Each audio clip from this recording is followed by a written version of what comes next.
ಹುಡುಕಾಟ ಪ್ರಾರಂಭಿಸಿದ್ದು within 2 hours ಒಳಗಡೆನೆ ಸೌಜನ್ಯ ಸಿಗ್ತಾಳೆ. ಆದ್ರೆ ಶವ ಆಗಿ ಅವಳ ಕೈಗಳನ್ನ ಅವಳದೇ ದುಪಟ್ಟ ಅಂಡ್ ID ಕಾರ್ಡ್ ಇಂದ ಮರಕ್ಕೆ ಕಟ್ಟಿರ್ತಾರೆ. And most brutal part is ಅವಳ ಯೋನಿ, ಅವಳ ಏನಿತ್ತು ಅದ್ರ ಒಳಗಡೆ 6 inch ಮಣ್ಣು ತುಂಬಿರ್ತಾರೆ. ಓ ಬಿಡಪ್ಪ, ನಮ್ ಪೊಲೀಸ್ ಅವ್ರಿಗೆ ತಮ್ಮ ಡ್ಯೂಟಿ ಮೇಲೆ ಎಷ್ಟೊಂದು ನಿಷ್ಠೆ ಇದೆ, ಒಂದೇ ದಿನದಲ್ಲಿ ಆರೋಪಿನ ಹಿಡಿದ್ಬಿಟ್ರಲ್ಲ ಅಂತ ಪೊಲೀಸ್ ಅವ್ರ ಮೇಲೆ ಫುಲ್ ಒಂಥರ ಹೊಗಳ್ತಾ ಇರ್ತಾರೆ. ಆದ್ರೆ ಪಾಪ ಜನರಿಗೆ ಎಲ್ಲಿ ಗೊತ್ತಿತ್ತು ಈ ಕೇಸ್ ನ ರಿಯಲ್ ಆರೋಪಿ ಬೇರೆ ಯಾರೋ ಇದಾರೆ, ಪೊಲೀಸ್ ಅವರೇ ಈ ಕೇಸ್ ನ ಮಿಸ್ಲೀಡ್ ಮಾಡೋದಕ್ಕೆ ಸುಮ್ನೆ ಸಂತೋಷ್ನ ಅರೆಸ್ಟ್ ಮಾಡಿದ್ದಾರೆ ಅಂತ. ಪೊಲೀಸ್ ಅವರು ಈ ಕೇಸ್ ಅಲ್ಲಿ ಕರಪ್ಟ್ ಆಗಿದ್ದಾರೆ, ಪೊಲೀಸ್ ಅವರೇ ಸತ್ಯ ಮುಚ್ಚಿಡ್ಲಿಕ್ಕೆ ಟ್ರೈ ಮಾಡ್ತಿದ್ದಾರೆ. ಹಾಗಾಗಿ ಈ ಕೇಸ್ ನ ಇನ್ಮುಂದೆ ಪೊಲೀಸ್ ಅವರಲ್ಲದೆ CBI ಅವರು ಇನ್ವೆಸ್ಟಿಗೇಷನ್ ಮಾಡಬೇಕು, ಈ ಕೇಸ್ ನ CBI ಒಪ್ಸಿ ಅಂತ ಅಗೇನ್ ಪ್ರೊಟೆಸ್ಟ್ ಗಳು ಸ್ಟಾರ್ಟ್ ಆಗ್ತವೆ. ಸೌಜನ್ಯ ಕೇಸ್ ಒಂದೇ ಅಲ್ಲ, ನಾರಾಯಣ ಹಾಗೂ ಯಮುನಾ ಕೇಸಲ್ಲೂ, ವೇದವಲ್ಲಿ ಕೇಸಲ್ಲೂ, ಆ ಬ್ಯಾಂಕ್ ಮ್ಯಾನೇಜರ್ ನ ಕೇಸಲ್ಲೂ ಹಾಗೂ ಪದ್ಮಲತಾ ಕೇಸಲ್ಲೂ ಸೀದಾ ಡೈರೆಕ್ಟ್ ಡೌಟ್ ಬರೋದೆ ಊರಿನ ಗೌಡ್ರ ಮೇಲೆ. ಸೌಜನ್ಯ ಕೇಸ್ ಬಿಟ್ಟು ಆ ಇನ್ನೊಂದು ಕೇಸ್ ಯಾವುದು, ಅದಕ್ಕೂ ಸಂತೋಷ್ಗೂ ಏನ್ ಸಂಬಂಧ, ಅದ್ರಲ್ಲಿ ಯಾಕೆ ಸಂತೋಷ್ನ ಪೊಲೀಸ್ ಅವರು ಫಿಟ್ ಮಾಡಿದ್ರು ಅಂತ ಪ್ರತಿಯೊಂದು ಹೇಳ್ತೀನಿ. ನಾನು ಈ ಚಾನೆಲ್ ನ ಸ್ಟಾರ್ಟ್ ಮಾಡಿದಾಗಿಂದ one of the most requested video ಬಂದು ಸೌಜನ್ಯ ಕೇಸ್ ಬಗ್ಗೆ. ಸರಿ, ನಮ್ ದೂತ ಸಭೆಯ ಪ್ರಜೆಗಳು ಇಷ್ಟೊಂದು ಕೇಳ್ತಿದಾರಲ್ಲ, ಈ ಒಂದು ಕೇಸ್ ಬಗ್ಗೆನೂ ವಿಡಿಯೋ ಮಾಡುವ ಅಂತ ಸೌಜನ್ಯ ಕೇಸ್ ಬಗ್ಗೆ ನಾನು ರಿಸರ್ಚ್ ಸ್ಟಾರ್ಟ್ ಮಾಡಿದೆ. ಅಂಡ್ ಟ್ರಸ್ಟ್ ಮೀ, ಎಷ್ಟೊಂದು ಕಾಂಪ್ಲೆಕ್ಸ್ ಈ ಒಂದು ಕೇಸ್ ಇದೆ ಅಂತಂದ್ರೆ ನನ್ ತಲೆನೇ ಕೆಟ್ಬಿಡ್ತು. ಬಟ್ ಡೋಂಟ್ ವರಿ, ನಿಮ್ಗಂತೂ ಪ್ರತಿ ಒಂದನ್ನ ತುಂಬಾ ಸಿಂಪಲ್ ಆಗಿ ಅರ್ಥ ಮಾಡಿಸ್ತೀನಿ. ಅನ್ಕೊಳ್ಳಿ, ಒಂದು ಊರು, ಆ ಊರಲ್ಲಿ ಒಂದು ಗೌಡ್ರ ಕುಟುಂಬ ಇದೆ. ಅಂಡ್ ಆ ಗೌಡ್ರ ಕುಟುಂಬ ತುಂಬಾನೇ ಪವರ್ಫುಲ್, ಲೈಕ್ ನಾವು ಮೂವೀಸ್ ಅಲ್ಲಿ ನೋಡ್ತೀವಲ್ಲ ಹಂಗೆ. ಸೊ ಗೌಡ್ರು ಊರು ಬಂದು ಧರ್ಮಸ್ಥಳ ಅಂತ. ಆ ಒಂದು ಊರಲ್ಲಿ ಇವ್ರಿಗೆ ಸಖತ್ ಕಂಟ್ರೋಲ್ ಇರುತ್ತೆ. ಈವನ್ ಅದೇ ಒಂದು ರೀಜನ್ ಅಲ್ಲಿ ಇರುವಂತಹ ಒಂದು ತುಂಬಾನೇ ಪಾಪ್ಯುಲರ್ ದೇವಸ್ಥಾನನು ಸಹ ಇವರೇ ಕಂಟ್ರೋಲ್ ಮಾಡ್ತಿರ್ತಾರೆ. ಆ ಒಂದು ದೇವಸ್ಥಾನ ಇಂದ ಈ ಗೌಡ್ರ ಕುಟುಂಬಕ್ಕೆ ಎಷ್ಟೊಂದು ದುಡ್ಡು ಬರ್ತಾ ಇರುತ್ತೆ ಅಂತಂದ್ರೆ, ಅದೇ ದುಡ್ಡಲ್ಲಿ ಇವರು ಬೇಜನ್ ಪ್ರೈವೇಟ್ ಪ್ರೈಮರಿ ಅಂಡ್ ಹೈಸ್ಕೂಲ್ಸ್ ನ ಸ್ಥಾಪನೆ ಮಾಡಿರ್ತಾರೆ, ಬೇಜನ್ ಪ್ರೈವೇಟ್ ಮೆಡಿಕಲ್ ಕಾಲೇಜಸ್ ಇರ್ತವೆ, ಅಂಡ್ ಬೇಜನ್ ಪ್ರೈವೇಟ್ ದೊಡ್ಡ ಹಾಸ್ಪಿಟಲ್ಸ್ ಇರ್ತವೆ. ಒಟ್ಟಲ್ಲಿ ಹೇಳ್ಬೇಕು ಅಂತಂದ್ರೆ ದುಡ್ಡಿನ ಸುರಿಮಳೆ ಇವ್ರಿಗೆ. ನೋಡಿ, ನಮ್ಮ ಭಾರತ ದೇಶದಲ್ಲಿ ಒಂದು ಕಾನೂನಿದೆ, ದ ರಿಲಿಜಿಯಸ್ ಎಂಡೋಮೆಂಟ್ ಆಕ್ಟ್ 1863 ಅಂತ. ಬೇಸಿಕಲಿ ಈ ಒಂದು ಕಾನೂನು ಏನ್ ಹೇಳುತ್ತೆ ಅಂತಂದ್ರೆ, ಭಾರತದಲ್ಲಿ ಯಾವ್ದೆಲ್ಲ ಹಿಂದೂ ಟೆಂಪಲ್ಸ್ ಇದಾವೋ ಅವೆಲ್ಲ ಗವರ್ಮೆಂಟ್ ಪ್ರಾಪರ್ಟಿ. ಆ ಹಿಂದೂ ಟೆಂಪಲ್ಸ್ ನ ಮ್ಯಾನೇಜ್ಮೆಂಟ್ ಎಲ್ಲ ಗವರ್ಮೆಂಟ್ ಕೈಗೆ ಹೋಗಿ ಗವರ್ಮೆಂಟ್ ಡಿಸೈಡ್ ಮಾಡುತ್ತೆ ಆ ಮ್ಯಾನೇಜ್ಮೆಂಟ್ ಅಲ್ಲಿ ಯಾರ್ ಕೆಲ್ಸಕ್ಕೆ ಇರಬೇಕು, ಯಾರ್ ಕೆಲ್ಸಕ್ಕೆ ಇರಬಾರ್ದು, ಅಂಡ್ ಆ ಟೆಂಪಲ್ ಇಂದ ಬರ್ತಿರುವಂತಹ ಡೊನೇಷನ್ ಅಮೌಂಟ್ ನ ಏನ್ ಮಾಡ್ಬೇಕು ಅಂತ. ಸೊ ಈ ಒಂದು ಕಾನೂನಿನ ಪ್ರಕಾರ ಗವರ್ಮೆಂಟ್ ಇಂಡಿಯಾದಲ್ಲಿ ಇರುವಂತಹ ಆಲ್ಮೋಸ್ಟ್ ಎಲ್ಲಾ ಹಿಂದೂ ಟೆಂಪಲ್ಸ್ ನ ತನ್ನ ಕಂಟ್ರೋಲ್ ಅಲ್ಲಿ ತಗೋತಾ ಇರ್ಬೇಕಾದ್ರೆ ಗವರ್ಮೆಂಟ್ ಅಫಿಷಿಯಲ್ಸ್ ಧರ್ಮಸ್ಥಳ ಶ್ರೀ ಮಂಜುನಾಥ ದೇವಸ್ಥಾನಕ್ಕೂ ರೀಚ್ ಔಟ್ ಮಾಡ್ತಾರೆ. ಅಂಡ್ ಆಗ ಇಷ್ಟು ದಿನ ಟೆಂಪಲ್ ನ ಕಂಟ್ರೋಲ್ ಮಾಡ್ತಿದ್ದಂತಹ ಆ ಗೌಡ್ರ ಕುಟುಂಬ ಏನ್ ಹೇಳುತ್ತೆ ಗೊತ್ತಾ, ಇಲ್ಲ ಇದು ಹಿಂದೂ ಟೆಂಪಲ್ ಅಲ್ಲ, ಇದು ಜೈನ್ ಫ್ಯಾಮಿಲಿಗೆ ಬಿಲಾಂಗ್ ಮಾಡುವಂತಹ ಒಂದು ಪ್ರೈವೇಟ್ ಟೆಂಪಲ್ ಅಂತ ಹೇಳ್ತಾರೆ. ನಾನು ಇಷ್ಟು ದಿನ ಧರ್ಮಸ್ಥಳ ಶ್ರೀ ಮಂಜುನಾಥ ದೇವಸ್ಥಾನ ಒಂದು ಹಿಂದೂ ಟೆಂಪಲ್ ಅಂತ ಅನ್ಕೊಂಡಿದ್ದೆ. ಆದ್ರೆ ಈಗಷ್ಟೇ ನನಗೂ ಗೊತ್ತಾಗಿದ್ದು ಇದು ಹಿಂದೂ ಟೆಂಪಲ್ ಅಲ್ಲ, ಇದು ಒಂದು ಜೈನ್ ಫ್ಯಾಮಿಲಿಗೆ ಬಿಲಾಂಗ್ ಮಾಡುವಂತಹ ಪ್ರೈವೇಟ್ ಜೈನ್ ಟೆಂಪಲ್ ಅಂತ. ಸೊ ಹೀಗಾಗಿ ಗವರ್ಮೆಂಟ್ ಅಫಿಷಿಯಲ್ಸ್ ಏನೂ ಮಾಡಕ್ಕಾಗದೆ ಇವತ್ತಿನವರೆಗೂ ಈ ಒಂದು ಧರ್ಮಸ್ಥಳ ಶ್ರೀ ಮಂಜುನಾಥ ದೇವಸ್ಥಾನನ ಒಂದು ಪ್ರೈವೇಟ್ ಟ್ರಸ್ಟ್ ನಡೆಸ್ಕೊಂಡು ಹೋಗ್ತಿದೆ. ಅಂಡ್ ಆ ಪ್ರೈವೇಟ್ ಟ್ರಸ್ಟ್ ನ ಓನರ್ ಯಾರು, ಅದೇ ಗೌಡ್ರ ಕುಟುಂಬ. ನೋಡಿ, ನಾನು ಈ ವಿಡಿಯೋದಲ್ಲಿ ಯಾರ್ದು ರಿಯಲ್ ನೇಮ್ಸ್ ನ ಬಳಸ್ತಿಲ್ಲ. ಪ್ರೀವಿಯಸ್ಲಿ ಬೇರೆ ಯೂಟ್ಯೂಬರ್ಸ್ ತಮ್ಮ ವಿಡಿಯೋಸ್ ಅಲ್ಲಿ ರಿಯಲ್ ನೇಮ್ಸ್ ನ ಬಳಸಿದ್ದಾರೆ ಅನ್ನೋ ಒಂದೇ ಒಂದು ಕಾರಣಕ್ಕೆ ಅವ್ರ ವಿಡಿಯೋಸ್ ನ ಡಿಲೀಟ್ ಮಾಡಿಸಿದ್ದಾರೆ. ಸೊ ಅವ್ರ ಜೊತೆ ಆಗಿದ್ದು ನನ್ ಜೊತೆ ಆಗೋದ್ ಬೇಡ, ಸತ್ಯ ಮುಚ್ಚೋಗೋದು ನನ್ಗಿಷ್ಟ ಇಲ್ಲ. ಹಾಗಾಗಿ ನಾನಿಲ್ಲಿ ರಿಯಲ್ ನೇಮ್ಸ್ ನ ಬಳಸ್ತಿಲ್ಲ. ಆದ್ರೆ ನಾನು ಯಾರನ್ನ ಪಾಯಿಂಟ್ ಔಟ್ ಮಾಡಿ ಹೇಳ್ತಿದ್ದೀನಿ ಅನ್ನೋದು ಮಾತ್ರ ನಿಮಗೆ ತುಂಬಾ ಕ್ಲಿಯರ್ಲಿ ಅರ್ಥ ಆಗುತ್ತೆ. Don't worry.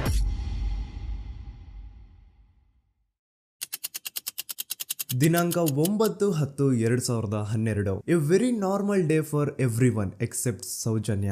ಧರ್ಮಸ್ಥಳ ಹತ್ರ ಇರುವಂತಹ ಪಂಗಳ್ ಅನ್ನೋ ಒಂದು ಸಣ್ಣ ಹಳ್ಳಿಗೆ ಬಿಲಾಂಗ್ ಮಾಡುವಂತಹ ಸೌಜನ್ಯ ತುಂಬಾನೇ ಒಳ್ಳೆ ಹುಡುಗಿ. SDM ಕಾಲೇಜ್ ಆಫ್ ಉಜ್ರಿಯಲ್ಲಿ 2nd PUC ಓದ್ತಿದ್ದಂತಹ ಇವಳು ತುಂಬಾನೇ ಬ್ರೈಟ್ ಸ್ಟೂಡೆಂಟ್ ಕೂಡ. ಸೊ ಒಂದು ದಿನ ಅಂದ್ರೆ 9 ಅಕ್ಟೋಬರ್ 2012 ಬೆಳಿಗ್ಗೆ 7:30-8 ಗಂಟೆ ಹಾಗೆ ಆಸ್ ಯೂಶುವಲ್ ತನ್ನ ಕಾಲೇಜ್ ಹೋಗೋದಕ್ಕೆ ರೆಡಿ ಆಗ್ತಿರ್ತಾಳೆ. ಅವತ್ತು ಮಂಗಳವಾರದ ದಿನ ಅಂಡ್ ಅವತ್ತು ಲೋಕಲ್ ಫೆಸ್ಟಿವಲ್ ಬೇರೆ ಇರುತ್ತೆ, ಹೊಸ ಅಕ್ಕಿ ಅಂತ. ಈ ಒಂದು ಲೋಕಲ್ ಫೆಸ್ಟಿವಲ್ ದಿನ ಮನೆ ಒಳಗಡೆ ಏನೇ ಅಡುಗೆ ಮಾಡಿದ್ರು ಹೊಸ ಅಕ್ಕಿನೇ ಬಳಸಬೇಕು. ಸೊ ಹೊಸ ಅಕ್ಕಿ ತಂದು ಬ್ರೇಕ್ಫಾಸ್ಟ್ ನ ರೆಡಿ ಮಾಡೋಷ್ಟ್ರಲ್ಲಿ ಸೌಜನ್ಯ ಅವ್ರ ತಾಯಿ ತುಂಬಾ ಲೇಟ್ ಮಾಡ್ತಾರೆ. ಸೊ ಕಾಲೇಜ್ಗೆ ಲೇಟ್ ಆಗ್ತಿದೆ ಅಂತ ಈ ಸೌಜನ್ಯ ಟಿಫಿನ್ ಸಹ ಮಾಡದೆ ಹಾಗೆ ಹೋಗ್ತಾಳೆ. ಅವಳ ತಲೆಯಲ್ಲಿ ಏನಿತ್ತು ಅಂತಂದ್ರೆ, ಹೆಂಗೋ ಇವತ್ತು ಲೋಕಲ್ ಫೆಸ್ಟಿವಲ್ ಬೇರೆ ಇದೆ, ಹಾಗಾಗಿ ಮೇ ಬಿ ಕಾಲೇಜು ಬೇಗ ಬಿಡ್ಬೋದು, ಸೊ ಮಧ್ಯಾಹ್ನ ಡೈರೆಕ್ಟ್ ಮನೆಗೆ ಬಂದು ಊಟ ಮಾಡುವ ಬಿಡು ಅಂತ ಅವಳು ಅನ್ಕೊಂಡಿರ್ತಾಳೆ. ಆದ್ರೆ ಕಾಲೇಜ್ ಹೋಗಾದ್ಮೇಲೆ ಗೊತ್ತಾಗುತ್ತೆ ಅವತ್ತು ಅವಳಿಗೆ ಸ್ಪೆಷಲ್ ಕ್ಲಾಸಸ್ ಬೇರೆ ಇದೆ ಅಂತ.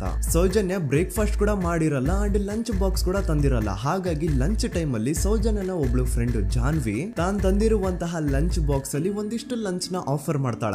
ಆದ್ರೆ ಸೌಜನ್ಯ ಪರವಾಗಿಲ್ಲ ನೀನ್ ತಿನ್ನು, ನಾನ್ ಮನೆಗೆ ಹೋಗ್ಬಿಟ್ಟು ಊಟ ಮಾಡ್ಕೊಂತೀನಿ ಅಂತ ಹೇಳ್ತಾಳ. ಸುಮಾರು ಮಧ್ಯಾಹ್ನದ 3:45ಕ್ಕೆ ಕಾಲೇಜ್ ಬಿಡುತ್ತೆ.